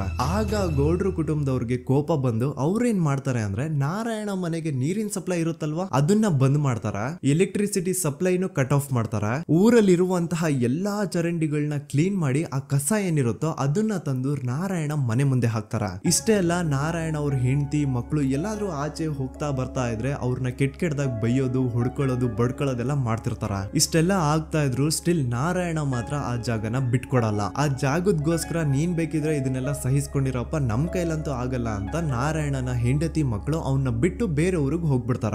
ಈಗ ಮನೆಯಲ್ಲಿ ನಾರಾಯಣ ಅಂಡ್ 45 ವರ್ಷ ವಯಸ್ಸಿರುವಂತಹ ನಾರಾಯಣ ಅವ್ರ ತಂಗಿ ಯಮುನಾ ಅವ್ರು ಮಾತ್ರ ಇಬ್ರೇ ಇರ್ತಾ ಇದ್ರು. ಸೊ ಒಂದೊಳ್ಳೆ ಅವಕಾಶ ನೋಡ್ಕೊಂಡು 21 ಸೆಪ್ಟೆಂಬರ್ 2012 ಮನೆಯಲ್ಲಿ ನಾರಾಯಣ ಹಾಗೂ ಯಮುನಾ ಇರ್ಬೇಕಾದ್ರೆ ಯಾರೋ ಮನೆ ಒಳಗಡೆ ನುಗ್ಗಿ ನಾರಾಯಣನ್ಗೆ ಹೊಡೆದು ಯಮುನಾಗೂ ಸಹ ಹೊಡೆದು ನಂತರ ಅವಳ ಮಾಡಿ ದೆನ್ ನಾರಾಯಣ ಹಾಗೂ ಯಮುನನ ತಲೆನ ಒಂದು ರುಬ್ಬಗುಂಡಿಂದ ಚಚ್ಚಿ ಸಾಯಿಸ್ಬಿಡ್ತಾರ. ಈ ಕೊಲೆ ಆಗಿದ್ದು ಕಳ್ಳತನಗೋಸ್ಕರ ಅಂತ ಪೊಲೀಸ್ ಅವರು ತಮ್ಮ ರಿಪೋರ್ಟ್ ಅಲ್ಲಿ ಬರೀತಾರ. ಆದ್ರೆ ಪಾಯಿಂಟ್ ಏನ್ ಗೊತ್ತಾ, ಆ ಮನೇಲಿ ಒಂದ್ ಸ್ವಲ್ಪನೂ ಹಣ ಆಗ್ಲಿ ಅಥವಾ ಬಂಗಾರ ಆಗ್ಲಿ ಕಳ್ಳತನ ಆಗಿರಲ್ಲ. ಕಳ್ಳತನ ಆಗಿರೋದು ಕೇವಲ ಆ ಮೇನ್ ರೋಡ್ ಅಲ್ಲಿ ಇದ್ದಂತಹ ಪ್ರಾಪರ್ಟಿ ಪೇಪರ್ಸ್.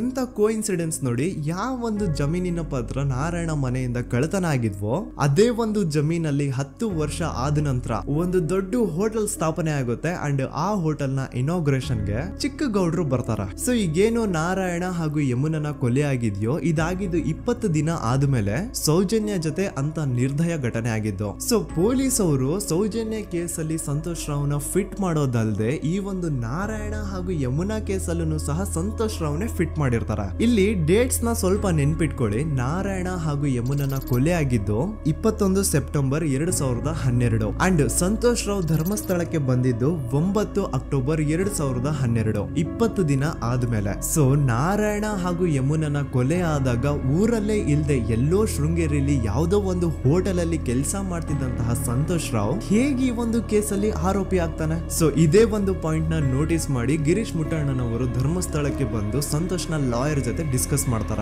ದೆನ್ ಫೈನಲಿ ಏನೋ ತಪ್ಪು ಮಾಡದೆ ಸುಳ್ಳು ಆರೋಪಗಳಿಂದ ಕರಪ್ಟ್ ಪೊಲೀಸ್ ಆಫೀಸರ್ಸ್ ನ ಮಿಸ್ಲೀಡಿಂಗ್ ಇನ್ವೆಸ್ಟಿಗೇಷನ್ ಇಂದ ಸಂತೋಷ್ ರಾವ್ ತನ್ನ ಜೀವನದ 8-10 ವರ್ಷನ ಜೈಲಲ್ಲಿ ಕಳೆದು ಫೈನಲಿ ರಿಲೀಸ್ ಆಗ್ತಾನೆ. ಒಂಥರ ಈ ಕೇಸ್ ಇಂದ ಸಂತೋಷ್ ರಾವ್ನ ಇಡೀ ಲೈಫ್ ಸ್ಪಾಯ್ಲ್ ಆಗೋಯ್ತು. ಈಗ ಸಂತೋಷ್ ರಾವ್ ರಿಯಲ್ ಆರೋಪಿ ಅಲ್ಲ ಅಂತ ಕೋರ್ಟ್ ಅಲ್ಲಿ ಪ್ರೂವ್ ಆಯ್ತು. ಹಾಗಿದ್ರೆ ರಿಯಲ್ ಆರೋಪಿ ಯಾರು? ಪೊಲೀಸ್ ಅವರು ಯಾಕೆ ಕೇಸಲ್ಲಿ ಇಷ್ಟೊಂದು ಅನ್ಫೇರ್ ಇನ್ವೆಸ್ಟಿಗೇಷನ್ ಮಾಡಿದ್ರು?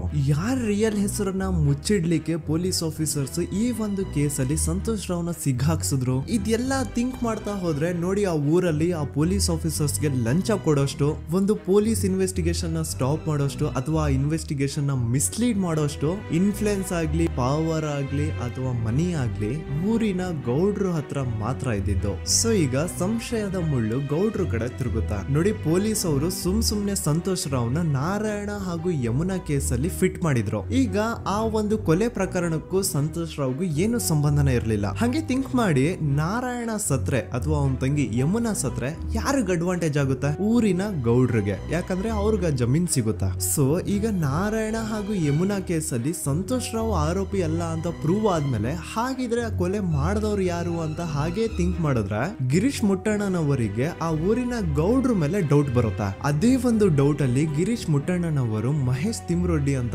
ಇನ್ನೊಬ್ರ ಜೊತೆ ಸೇರ್ಕೊಂಡು ಈ ಹಿಂದೆ ಆ ಒಂದು ಊರಲ್ಲಿ ಆ ಧರ್ಮಸ್ಥಳದಲ್ಲಿ ಈ ಊರಿನ ಗೌಡ್ರು ಯಾವ್ದ್ಯಾವ್ದೆಲ್ಲ ಕ್ರೈಮ್ಗಳು ಮಾಡಿದಾರೆ ಅಂತ ಊರಿನ ಜನರಿಂದ ತಿಳ್ಕೊತಾರ. ನಂತರ ಆ ಊರಿನ ಜನ ಯಾವ್ದ್ಯಾವ್ದೆಲ್ಲ ಮ್ಯಾಟರ್ಸ್ ಹೇಳಿದ್ರು ಆ ಕೇಸ್ ಫೈಲ್ಸ್ ನೆಲ್ಲ ತಿರುಗಿಸಿ ಮುರುಗಿಸಿ ನೋಡಿದಾಗ ನೀವು ನಂಬಲ್ಲ, ಸೌಜನ್ಯ ಕೇಸ್ ಏನೇನು ಅಲ್ಲ, ಅದಕ್ಕಿಂತ ಭೀಕರ ಕೊಲೆಗಳು ಧರ್ಮಸ್ಥಳದಲ್ಲಿ ಆಗಿವೆ ಅಂಡ್ ಎಲ್ಲಾ ಕೊಲೆಗಳ ಹಿಂದೆ ಗೌಡ್ರು ಕುಟುಂಬದ್ದೇ ಕೈ ಇದೆ ಅಂತ ಎದ್ದು ಕಾಣಿಸುತ್ತೆ. 1977 ವೇದಾವಲ್ಲಿ ಕೇಸ್. ಅಂಡ್ ಈ ಒಂದು ಪ್ರೈವೇಟ್ ಸ್ಕೂಲು ಬೇರೆ ಯಾರ್ದು ಅಲ್ಲ, ಆ ಗೌಡ್ರು ಕುಟುಂಬದ. ಈ ಸ್ಕೂಲ್ ಅಲ್ಲಿ 1977 ಅಲ್ಲಿ ವೇದಾವಲ್ಲಿ ಅಂತ ಒಬ್ರು ಟೀಚರ್ ವರ್ಕ್ ಮಾಡ್ತಿರ್ತಾರ. ವೇದಾವಲ್ಲಿ ಆ ಟೀಚರ್ ಜಾಬ್ಗೆ ತುಂಬಾನೇ ಓವರ್ ಕ್ವಾಲಿಫೈಡ್. ಅವರ ಕ್ವಾಲಿಫಿಕೇಶನ್ಸ್ ನ ಗಮನದಲ್ಲಿ ಇಟ್ಕೊಂಡ್ರೆ ಅವ್ರಿಗೆ HM ಅಥವಾ ಪ್ರಿನ್ಸಿಪಲ್ ನ ಪೋಸ್ಟ್ ಸಿಗ್ಬೇಕು. ಆದ್ರೂ ಸಹ ವೇದಾವಲ್ಲಿ ಆಸ್ ಎ ಟೀಚರ್ ಆಗಿನೇ ಕೆಲಸ ಮಾಡ್ಕೊಂಡು ಹೋಗ್ತಿರ್ತಾರ. ಒಮ್ಮೆ ಏನಾಗುತ್ತೆ, ಸ್ಕೂಲ್ ಅಲ್ಲಿ ಪ್ರಿನ್ಸಿಪಲ್ ನ ಪೋಸ್ಟ್ ಖಾಲಿ ಆಗುತ್ತೆ ಅಂಡ್ ಆ ಒಂದು ಪೋಸ್ಟ್ ಗೆ ಎಲ್ರು ಏನ್ ಅನ್ಕೊಳ್ತಾರೆ, ವೇದಾವಲ್ಲಿನೇ ಸೆಲೆಕ್ಟ್ ಮಾಡೋದು ಅಂತ. ಆದ್ರೆ ವೇದಾವಲ್ಲಿಯ ಕ್ಯಾಸ್ಟ್ ಬೇರೆ ಇದೆ ಅನ್ನೋ ಒಂದೇ ಒಂದು ಕಾರಣಕ್ಕೆ ಆ ಪ್ರಿನ್ಸಿಪಲ್ ನ ಪೋಸ್ಟ್ ವೇದಾವಲ್ಲಿಗೆ ಸಿಗದೆ ಬೇರೆ ಯಾರನ್ನೋ ತಂದು ಕೂರಿಸ್ಬಿಟ್ಟಿರ್ತಾರ. ಇದರಿಂದ ಟೀಚರ್ ವೇದಾವಲ್ಲಿಗೆ ತುಂಬಾ ಕೋಪ ಬಂದು ಅವ್ರ ಸ್ಕೂಲ್ ಮುಂದೆ ಪ್ರೊಟೆಸ್ಟ್ ಮಾಡೋದ್ ಸ್ಟಾರ್ಟ್ ಮಾಡ್ತಾರ. ಅಂಡ್ ಈ ವಿಷಯ ಸ್ಕೂಲ್ ನ ಓನರ್ಸ್ ಗೆ ಇಷ್ಟ ಆಗಲ್ಲ. ಸೊ ಅವರು ಆ ಕೋಪನ ಹಾಗೆ ಮನ್ಸಲ್ಲಿ ಇಟ್ಕೊಂಡಿರ್ತಾರ. ಒಮ್ಮೆ ಏನಾಗುತ್ತೆ, ಸ್ಕೂಲ್ ರಜೆ ಇರುತ್ತೆ, ವೇದಾವಲ್ಲಿ ಮನೇಲಿ ಇರ್ತಾರ ಅಂಡ್ ಅವ್ರ ಹಸ್ಬೆಂಡ್ ಡಾಕ್ಟರ್ ಅರಳೆ ಅವ್ರಿಗೆ ಯಾವ್ದೋ ಬೇರೆ ಊರಲ್ಲಿ ಒಂದು ಕಾಲೇಜ್ ಅಲ್ಲಿ ಸೆಮಿನಾರ್ ಏನೋ ಇರುತ್ತೆ. ಸೊ ಅವರು ಅಲ್ಲಿಗೆ ಹೋಗಿರ್ತಾರೆ.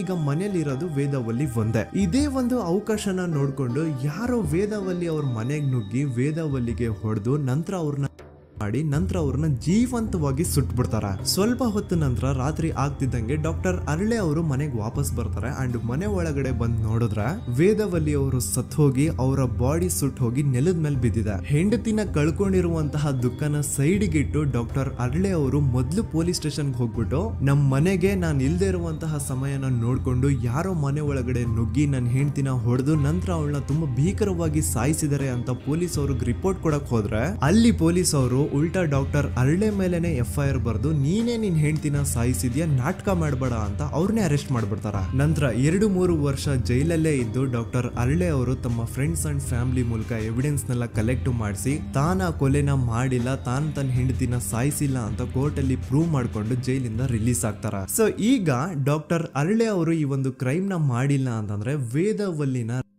ಅಷ್ಟು ಭೀಕರವಾಗಿ ಸಾಯಿಸಿದವ್ರು ಯಾರು, ಈ ವಿಷಯ ಇವತ್ತಿನವರೆಗೂ ಗೊತ್ತಾಗಿಲ್ಲ. 1986 ಅಲ್ಲಿ ನಡೆದಂತಹ ಪದ್ಮಲತಾ ಕೇಸ್. ಪದ್ಮಲತಾ ಅವ್ರ ತಂದೆ ಕಮ್ಯುನಿಸ್ಟ್ ಪಾರ್ಟಿನ ಲೀಡರ್ ಇರ್ತಾರೆ. ಅವ್ರ ರಿಯಲ್ ನೇಮ್ ಏನು ಅಂತ ನಮಗ್ ಗೊತ್ತಾಗಿಲ್ಲ, ಬಟ್ ಈ ವಿಡಿಯೋದಲ್ಲಿ ಅವ್ರ ಹೆಸರು ಲಕ್ಷ್ಮಣ್ ಅಂತ ಅನ್ಕೊಳ್ಳಿ. ಸೊ ಕಮ್ಯುನಿಸ್ಟ್ ಪಾರ್ಟಿನ ಲೀಡರ್ ಇರುವಂತಹ ಲಕ್ಷ್ಮಣ್ ಅವ್ರಿಗೆ ಊರಲ್ಲಿ ತುಂಬಾನೇ ಸಪೋರ್ಟ್ ಇರುತ್ತೆ, ಊರಿನ ಜನರ ಫೇವ್ರೇಟ್ ಇರ್ತಾರೆ ಇವರು. ಅಂಡ್ ಅದೇ ವರ್ಷ ಅಂದ್ರೆ 1986 ಅಲ್ಲಿ ಪಂಚಾಯತ್ ಎಲೆಕ್ಷನ್ ಬೇರೆ ಇರುತ್ತೆ ಅಂಡ್ ಎಲ್ರಿಗೂ ಗೊತ್ತಿತ್ತು ಲಕ್ಷ್ಮಣೆ ಗೆಲ್ಲೋದು ಅಂತ. ಆ ಪಂಚಾಯತ್ ಎಲೆಕ್ಷನ್ ಅಲ್ಲಿ ಲಕ್ಷ್ಮಣ್ನ ಆಪೋಸಿಟ್ ಗೌಡ್ರಿಗೆ ತುಂಬಾ ಬೇಕಾಗಿರೋರು ಒಬ್ರು ನಿಂತಿರ್ತಾರ ಅಂಡ್ ಅವ್ರಿಗೂ ಗೊತ್ತಿತ್ತು ಎಲೆಕ್ಷನ್ ಏನಾದ್ರು ಆದ್ರೆ ಲಕ್ಷ್ಮಣ ಎಲೆಕ್ಷನ್ ಅಲ್ಲಿ ಗೆಲ್ಲೋದು ಅಂತ. ಸೊ ಎಲ್ಲಿ ಸೋತೋಗ್ಬಿಡ್ತೀವೋ ಅನ್ನೋ ಭಯಕ್ಕೆ ಆ ಗೌಡ್ರು ಕಡೆ ಅವ್ರು ಏನ್ ಮಾಡ್ತಾರೆ, ಲಕ್ಷ್ಮಣ್ನ ಅಪ್ರೋಚ್ ಮಾಡಿ ಮುಚ್ಕೊಂಡು ಈ ಪಂಚಾಯತ್ ಎಲೆಕ್ಷನ್ ಅಲ್ಲಿ ನಿನ್ ನಾಮಿನೇಷನ್ ನ ಕ್ಯಾನ್ಸಲ್ ಮಾಡು ಅಂತ ವಾರ್ನಿಂಗ್ ಕೊಡ್ತಾರ. ಆದ್ರೆ ಲಕ್ಷ್ಮಣ್ ಅವರು ಅಂಜದೆ ನೀವ್ ಏನ್ ಮಾಡ್ತಿರೋ ಮಾಡ್ಕೊಳ್ರಿ, ಆದ್ರೆ ನಾನ್ ಮಾತ್ರ ನಾಮಿನೇಷನ್ ನ ಕ್ಯಾನ್ಸಲ್ ಮಾಡಲ್ಲ ಅಂತ ಆ ಗೌಡ್ರು ಕುಟುಂಬನ ಎದುರು ಹಾಕೋತಾರ. ದೆನ್ ಎಂತ ಕೋಇನ್ಸಿಡೆನ್ಸ್ ನೋಡಿ, ನೆಕ್ಸ್ಟ್ ಡೇನೆ ಲಕ್ಷ್ಮಣ್ ಅವ್ರ ಮಗಳು ಪದ್ಮಲತಾ ಕಿಡ್ನಾಪ್ ಆಗ್ತಾಳ. ಸುಮಾರು 56 ದಿನ ಅವಳನ್ನ ಯಾರೋ ಕಿಡ್ನಾಪ್ ಮಾಡ್ತಾರೆ ಅಂಡ್ ಆ 56 ದಿನ ಡೈಲಿ ಅವಳನ್ನ ಶೋಷಣೆ ಕೂಡ ಮಾಡ್ತಾರೆ. ನಂತರ 56 ದಿನ ಆದ್ಮೇಲೆ ಪದ್ಮಲತನ ಬಾಡಿ ನೇತ್ರಾವತಿ ನದಿಲಿ ತೇಲ್ತಾ ಸಿಗುತ್ತಾ. ಆಸ್ ಎಕ್ಸ್ಪೆಕ್ಟೆಡ್ ಈ ಕೇಸಲ್ಲೂ ಪೊಲೀಸ್ ಅವ್ರ ಕಡೆಯಿಂದ ಪ್ರಾಪರ್ ಇನ್ವೆಸ್ಟಿಗೇಷನ್ ಆಗಲ್ಲ ಅಂಡ್ ಯಾರು ಪದ್ಮಲತನ ಕಿಡ್ನಾಪ್ ಮಾಡಿದ್ರು, ಯಾರು ಅವಳನ್ನ 15 ದಿನವರೆಗೂ ಶೋಷಣೆ ಮಾಡಿ ನಂತರ ಅವಳನ್ನ ಅಷ್ಟು ಭೀಕರವಾಗಿ ಸಾಯಿಸಿದ್ರು ಅಂತ ಇವತ್ತಿನ ದಿನದವರೆಗೂ ಗೊತ್ತಾಗಿಲ್ಲ. ಮತ್ತೆ ನಮಗೆ ಗೊತ್ತಾದದು 22ಕ್ಕೆ ಸ್ಕೂಲ್ ಡೇ, 56 ದಿನ ಕಳೆದು ಹೊಳೆಯಲ್ಲಿ ಜನ ಉಂಟು ಅಂತ ಕೇಳಿ ಪೊಲೀಸಿನವರು ಬರುವಾಗ ಬಂದು ಹೇಳುವಾಗ ನಮಗೆ ಗೊತ್ತಾದ, ಅವರು ನನ್ನನ್ನು ಕರ್ಕೊಂಡು ಹೋಗಿ ಅಲ್ಲಿ ಹೋಗಿವೆ. ಇನ್ನೊಂದು ಲಾಸ್ಟ್ ಕೇಸ್ ಇದೆ, ಇದು ಅರ್ಲಿ 2000 ಅಲ್ಲಿ ನಡೆದಿರೋದು. ಇವ್ರದ್ದು ಅಷ್ಟಾಗಿ ಡೀಟೇಲ್ಸ್ ನಾನು ಹೇಳಲ್ಲ, ಜಸ್ಟ್ ಮೇಲ್ ಹೇಳ್ತೇನೆ. 2000 ಇಸ್ವಿಯಲ್ಲಿ ಧರ್ಮಸ್ಥಳದಲ್ಲಿ 2 ಫಿನಾನ್ಸ್ ಬ್ಯಾಂಕ್ ಇರ್ತಾವೆ. ಒಂದು ಅಗೇನ್ ರಿಯಲ್ ನೇಮ್ ತಗೊಳ್ಳೋದು ಬೇಡ, ಲೈಕ್ ಜಸ್ಟ್ ಸಹಕಾರ ಗ್ರಾಮೀಣ ಬ್ಯಾಂಕ್ ಅನ್ಕೊಳ್ಳಿ. ಅಂಡ್ ಇನ್ನೊಂದು ಬಂದ್ಬಿಟ್ಟು ಫೈನಾನ್ಸ್ ಪ್ರೈವೇಟ್ ಲಿಮಿಟೆಡ್ ಬಂದು ಗೌಡ್ರು ಕುಟುಂಬ ಅವ್ರಿಗೆ ಸೇರಿದ್ದು. ಆ ಕಡೆ ಇವ್ರ ಆಪೋಸಿಟ್ ಏನದು ಗ್ರಾಮೀಣ ಬ್ಯಾಂಕ್ ಇತ್ತು, ಅದರಲ್ಲಿ ಒಬ್ಬ ಮ್ಯಾನೇಜರು ಬಡವ್ರಿಗೆ ಸಹಾಯ ಆಗ್ಲಿ ರೈತರಿಗೆ ಸಹಾಯ ಆಗ್ಲಿ ಅಂತ ತುಂಬಾ ಕಡಿಮೆ ಬಡ್ಡಿಗೆ ಲೋನ್ ಕೊಡ್ತಿರ್ತಾನೆ. ಇದರಿಂದಾಗಿ ಧರ್ಮಸ್ಥಳದಲ್ಲಿ ಆಲ್ಮೋಸ್ಟ್ ಎಲ್ಲಾ ಕಸ್ಟಮರ್ಸ್ ಆ ಗ್ರಾಮೀಣ ಬ್ಯಾಂಕ್ ಕಡೆಗೆ ಹೋಗ್ತಿರ್ತಾರ, ಪ್ರೈವೇಟ್ ಲಿಮಿಟೆಡ್ ಕಡೆಗೆ ಯಾರು ಬರ್ತಿರಲ್ಲ. ಇದರಿಂದ ಗೌಡ್ರಿಗೆ ಲಾಸ್ ಆಗ್ತಿರುತ್ತ. ಸೊ ಅವ್ರೇನ್ ಮಾಡ್ತಾರೆ, ಆ ಗ್ರಾಮೀಣ ಬ್ಯಾಂಕ್ ನ ಮ್ಯಾನೇಜರ್ ಏನಿದ್ನೋ ಅವನ್ಗೆ ಒಂದು ಸ್ವೀಟ್ ವಾರ್ನಿಂಗ್ ಕೊಡ್ತಾರ, ಮುಚ್ಕೊಂಡು ಇನ್ಮೇಲೆಯಿಂದ ನಿನ್ ಲೋನ್ಸ್ ಕೊಡೋದನ್ನ ನಿಲ್ಸ್ಬಿಡು, ಇನ್ ಕೇಸ್ ಲೋನ್ ಕೊಟ್ರು ನಾವ್ ಯಾವ ಇಂಟ್ರೆಸ್ಟ್ ರೇಟ್ ಗೆ ಲೋನ್ ನ ಕೊಡ್ತಾ ಇದೀವೋ ಅದೇ ರೇಟ್ ಗೆ ನೀನು ಕೊಡುವ ಅಂತ ಫೋರ್ಸ್ ಮಾಡ್ತಾರ.